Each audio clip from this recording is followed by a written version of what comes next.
All right, ladies and gentlemen, welcome aboard another episode of DJ Battle Cycling Journeys.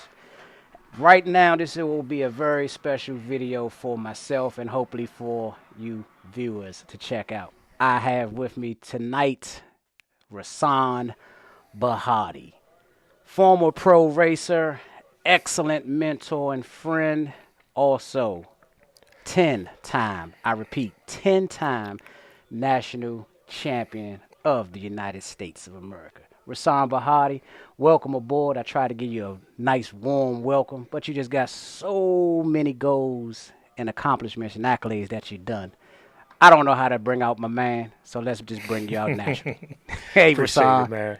Anyway, is if as long as it's positive, it's all good, brother. I like it. So what we have here is a race I would like to do a voiceover on. This race took place back in the summer of 2023. I've been holding this race footage for a while. I was hesitant on putting it out. And then I decided I do want to put it out for the cycling community, primarily the average, everyday working guy that makes a decision to jump into a certified USA cycling race. And I'm that regular guy, and you are the proven racer with a ton of experience. And I just would like for you to go through this video with me from a voiceover aspect. Let's do it. All right. It was when you first got there. All right, I am DJ Battle, as said before.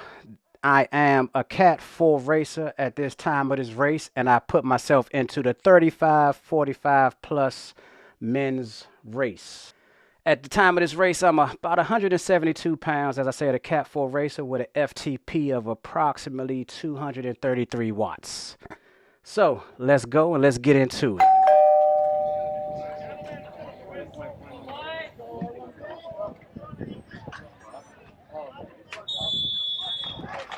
This race is underway. That was the bell. I'm sorry, the whistle. Blow the whistle. Blow the whistle, baby. First lap in, I am nervous as can be, trying to get myself to settle in and feel the groove of this race. I'm coming up off of a little bad crash I took a couple of months ago last year. But like I said, first race back, this is turn one. I want to talk us through it. Come on, Rasan, and let's go.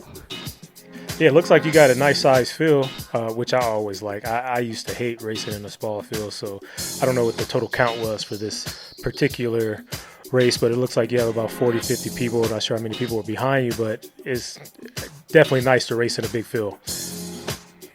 I definitely did appreciate that point of the larger field. I know it was definitely combined 35, 45 plus, Cat 1 through 4. I want to say it was over 70 riders, I believe. Oh, yeah. Yeah, and also I'm paying attention to the temperature. If that temperature is right, I know it can get hot in the DMV. That is a scorcher of a day, 140 degrees. Yeah, it definitely started hot in the Washington, D.C. area, right outside of Sterling, Virginia. Okay.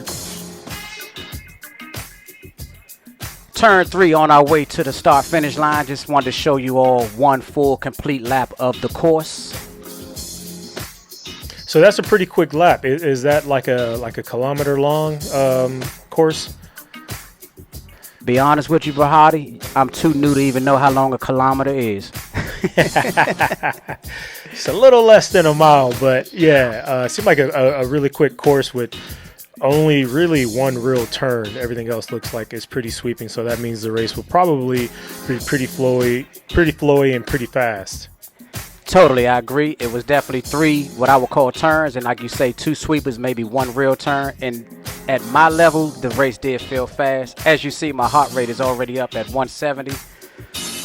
I'm here working. Yeah, so in the first lap or two, now you're a lap and a half in, and I see you're skipping to lap 3. At this moment, like what are you thinking to yourself right now? I know you're coming off a crash, so it's only real that you have a little bit of PTSD. Don't let anyone fool you. Crashing and cycling sucks, and we all have a little bit of PTSD on our first race back and have flashbacks of what we went through. So what are you thinking at this moment? I'm glad you asked. What I'm actually thinking is I want to be aware. I'm definitely nervous, and I want to keep myself in what I could call good positioning. And at this point, I'm just trying to settle in my nerves and just be safe as I can and watch around for other guys. Yeah, if I could give you, I guess, carte blanche criticism, constructive criticism, I could totally tell you're nervous just by where you're riding, how far off the wheel you're riding, because in a field like that, you could for sure ride in the back, no problem, because the field's so big, you can just use the momentum of the field that sucks you along the drafting. But I also notice you're pretty far off the wheels, you know what I mean? And you're not really in that bubble of almost like freewheeling. Right now, you have to pedal hard to get back on the wheel. But if you're probably 20 riders more up ahead, this is actually a good spot the way it looks. That's how it should look when you're in a group, when you're using less effort. Look, out of the corner, 33 miles an hour, I saw a spike of almost 600 watts. So if this was a race that was an hour long and you're doing 29 laps, that's just one turn. That's 29 efforts that you're making, not including the other two sweeper turns if you're using the same amount of effort. So I could totally tell you're a little nervous. Yep, you hit the nail on the head with that one. I was definitely nervous. Trying my best to settle in. Mm-hmm. And that's fair. I mean, that's how it is, man. I wouldn't take it personal because I've had many bad crashes, and that first crash back, the first race back after a crash, you remember how you crashed, and it plays tricks on you. Watch how I take this turn here. What in the world was I doing right there? Yeah, so when you're doing stuff like that, you just have to commit, and there are times where you commit and you're like, oh shit, I'm not going to make it. So you save yourself and you hit the brakes. And then, of course, we just saw you lost about 15 to 20 spots. But I always tell people, you're going to do it. So commit, like go for it. Why are you on the brakes? Like go full gas and go in there and do it. I like that. I'm going to put that in my nugget box.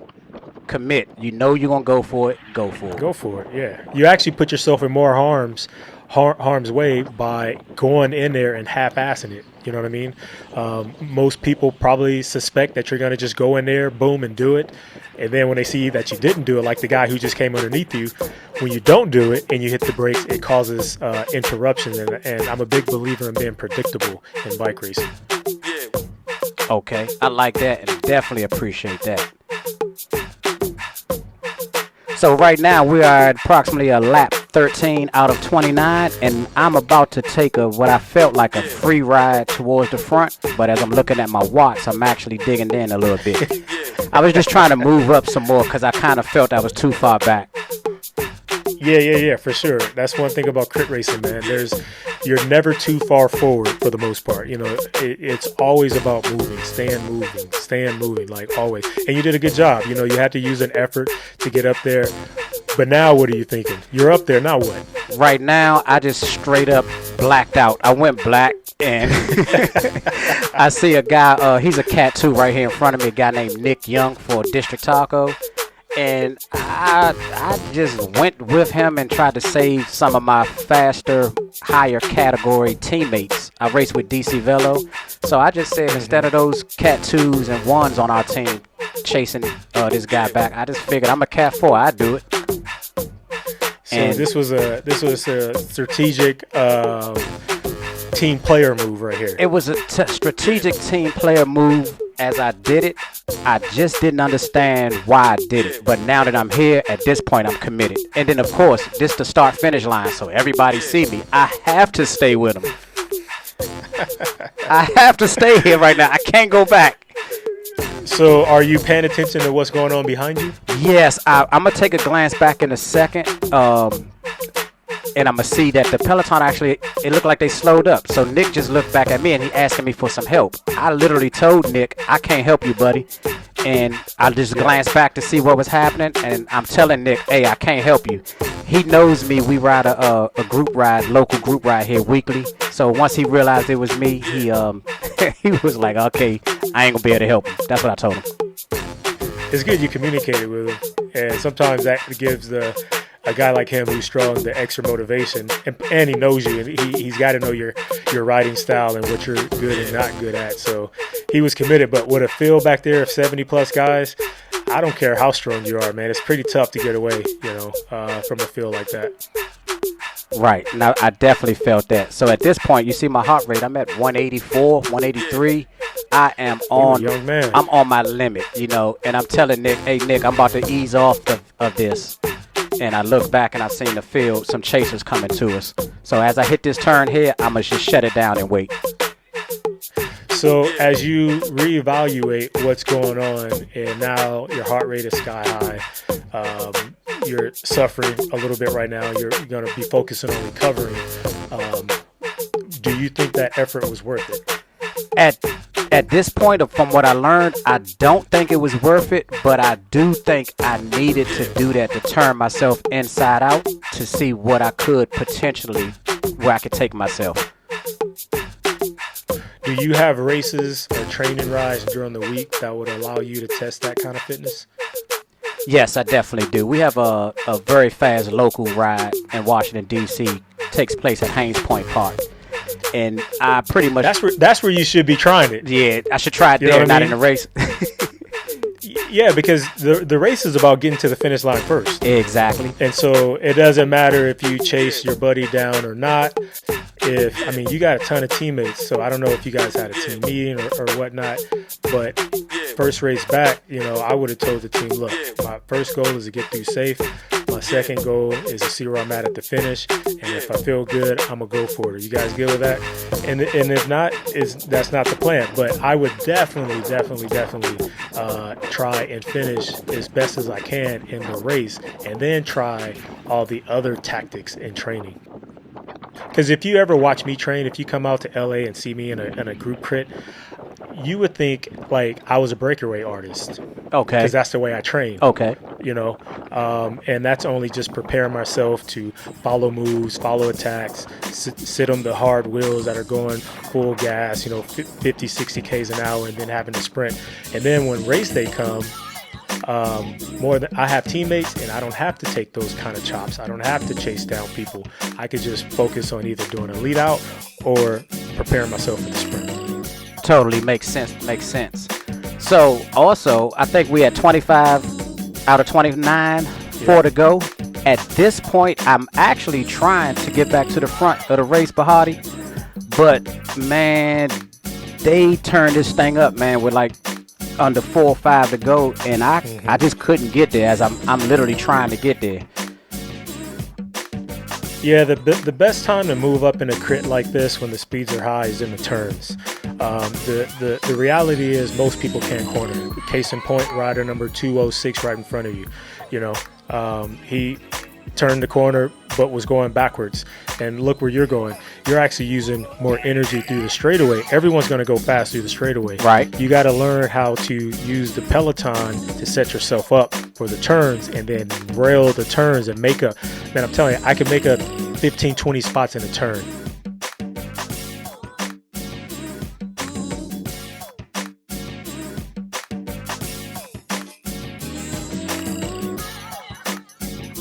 It's the last turn to the finish, and this race is over.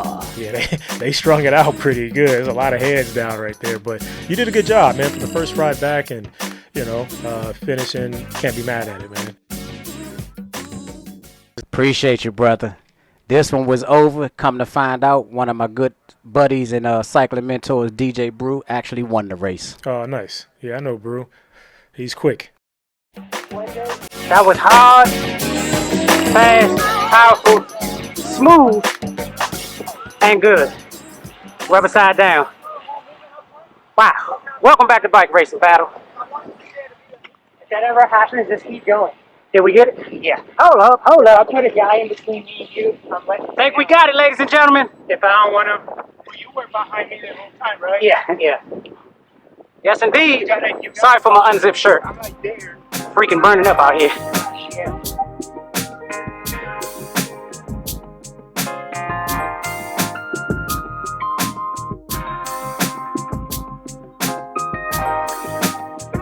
Hey, Todd. Hey, what's up? Hey, guys. I can't move. You know how it is. How'd it go? You just finished? Yeah. How'd it go? DJ got it. DJ did? Yeah. All right. Hey, baby. You got it, right? Yeah, man. See you out there. How you feeling? I know you are. I know you are. Looking good, though. The fitness is there. Do my job and bring in my fucking breakdown, right? That shit turn me inside out. Huh? I hope is that I got on the video. Oh, Full throttle. yeah. What's up, Teletubby?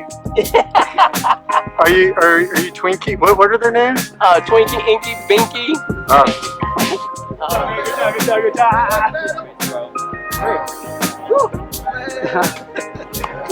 Listen, you got fast. What you guys do? I don't know. Did you guys get it? 28. Yeah, DJ got it. Yeah, DJ got it. He took that to the corner. Oh, yeah. Yeah, whoever's got that first. Yeah. No break. Yeah, he made sure nobody came around. Oh, he cut that joint Yeah, he was right on the. He came out and he was on the edge here. by itself. Yeah, he was ahead of him. So they had to go around him. And he Go was around the long way too. One half the other day. Hey, man. Good work, baby. Good work, man. I was like, it's a battle work. You look good out there. I know it's your It first. look kind of good out there, nigga. I had to give you some props, man. It's on the front there. I said, wait a minute. I said, look, let me find out he's going to be there or not be there next lap. And then you did too. I was impressed. I said, you need to stay up there. That's where he's safe at. Yeah. Good work. Good work. I had to give you a great job.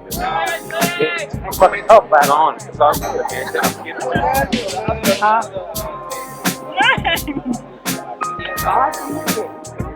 And that turned me inside out right there. That's what everybody say.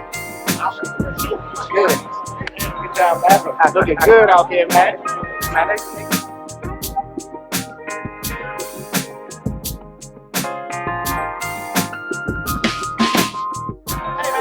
Come here. I was looking for. I saw your bike out there. Where did you go? Good job, man. That was beautiful, man. You look good, homie. Yeah, good job, man. For some reason, it looked like that brake was gonna steal it, man. Because you guys got them, and then Cameron went to the front. Slowed them down. I know they were not gonna fall for it, but he slowed them down to give you guys even more gap. No problem. No problem. No worry about it. No. I appreciate you though, baby. What? Hey, baby. Big dog? Huh? You made it out of here. Hey, man. Oh, man, that was hard as much. Painful as usual. Good job, man. Thank you, man. And there you have it, ladies and gentlemen. Special thank you to my brother and cycling mentor, Bahati. Thank you, ladies and gentlemen, for watching my video. Feel free to give your boy a subscribe. This video took a lot of work. You are appreciated. See ya.